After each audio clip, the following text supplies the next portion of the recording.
MindSpaces is a 3-year Lighthouse project belonging to the STARTS initiative. The goal of the STARTS is the inclusion of artists in innovation projects funded by the research program Horizon 2020. In MindSpaces, artists and technology experts will closely collaborate under a novel working model scheme in order to propose innovative designs that address societal challenges.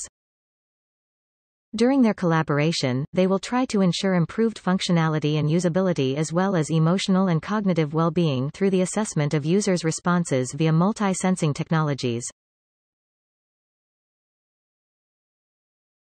MindSpace's goal is to create tools and develop solutions for the dynamic adaptation of spaces to emotional, aesthetical and societal responses of end users. Video and 3D scanner data will be used to reconstruct 3D models of spaces that will be used by artists as a basis to propose innovative, art-inspired environments. Artists' ideas will be integrated in augmented and virtual reality environments, which will be modified in real time in response to emotional, physiological and environmental measurements of end users.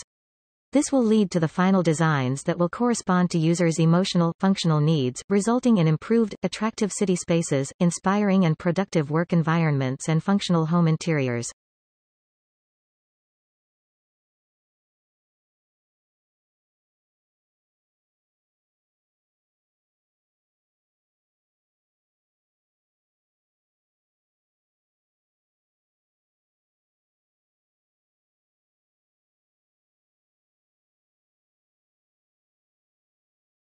For my artist residency at MindSpaces, I want to connect to the use case inspiring workplaces and bring in my focus on non-task brain activity.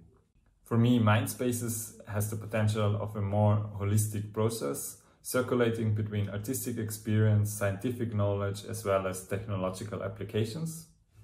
Also because I believe that art should take a more crucial role in today's research process, contributing or having the possibility to contribute facts and discussions within the process rather than after. My aim is to be using the core concept around MindSpace agent-based simulation, but applied to non-human life forms. So basically to participate in the elaboration of a design framework for non-human manufacturing and for human planning in regard to environmental pressure. MindSpaces for me is an opportunity to further explore and develop an area of interest that I've had in my work for quite some time. So I'm working with the pilot case that relates to workspaces within office spaces. And in particular, I'm really interested in the air conditions that are created within contemporary office buildings, especially when they're sustainable office buildings that often prevent windows from being opened, and as a result you have the same kind of volume of air being recirculated and recycled throughout the building. And it's kind of like the lungs or respiratory of a building or of architecture. And what I'm very interested in is seeing how can we read the contemporary conditions of labor through how air is moving through a space.